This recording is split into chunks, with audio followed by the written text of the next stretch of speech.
Quälende Kopfschmerzen seit über 20 Jahren. Immer wieder stechender Schmerz, der Anja Albrechts Leben lahmlegt. Ich habe monatlich mit Migräne zu tun. So typisches Frauenproblem, so prämenstruelle Beschwerden. Oder auch zum Beispiel bei Wetterwechsel, wenn Tiefdruckgebiet kam.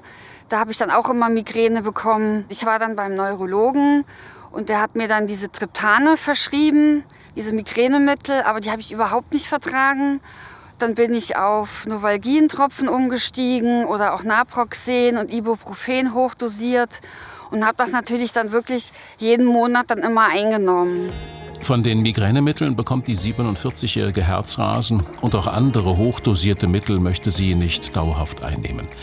Schließlich probiert die Wiesbadenerin ein Öl mit dem Inhaltsstoff CBD.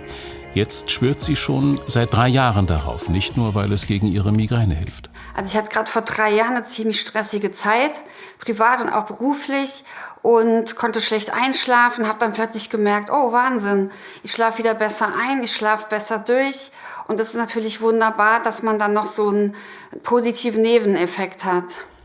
Es sind Erfolgsgeschichten wie diese, denen Stiftung Warentest in ihrem neuen Test nachgeht. Und nicht nur das. 17 Produkte mit dem aus der Hanfpflanze gewonnenen Mittel CBD wurden untersucht und einige sogar als bedenklich eingestuft. Das Ergebnis ist doch recht ernüchternd. Und zwar sagen wir, dass wir vor allen Dingen die Produkte, die auch zum Einnehmen gedacht sind, dass wir sie als nicht sicher einstufen. Das hat damit zu tun, dass das CBD noch viel besser erforscht werden muss. Es wird ja auf der einen Seite als harmloser, entspannender Stoff aus dem Hanf vermarktet. Wir haben aber gesehen, dass es vor allen Dingen eine pharmakologisch sehr wirksame Substanz ist, die noch viel besser reguliert werden müsste. Und deshalb raten wir vorläufig von der Einnahme ab.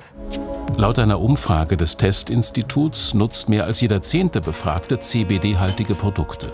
Beworben wird CBD als der harmlose, entspannende Bruder des THC.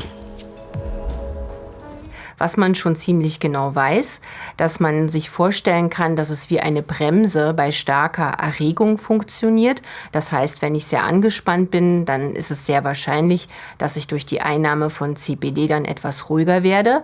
Aber es gibt auch einige Untersuchungen, die zeigen, dass das genau nach hinten losgehen kann, dass ich also eventuell noch stärker erregt werde, als ich es eigentlich beabsichtigt habe. CBD und THC sind wichtige Bestandteile der Cannabispflanze. Aber nur das THC ist für die berauschende Wirkung verantwortlich. Bei 4 Produkten wurde der Grenzwert überschritten, den die Europäische Behörde für Lebensmittelsicherheit für den täglichen Konsum für unbedenklich hält. Das bedeutet, dass bei diesen Produkten bestimmte psychogene oder psychomotorische Wirkungen nicht mehr ganz auszuschließen sind. Bei dem Produkt mit dem höchsten THC-Gehalt war es das 14-fache des erlaubten Wertes. Das hört sich jetzt unglaublich viel an, aber es ist trotz allem kein Gehalt, wo man Angst haben muss. Wir haben uns natürlich gefragt, kommen diese frei verkäuflichen Produkte damit an medizinische Produkte an. Es gibt ja auch einige Medikamente, die zugelassen sind mit CBD.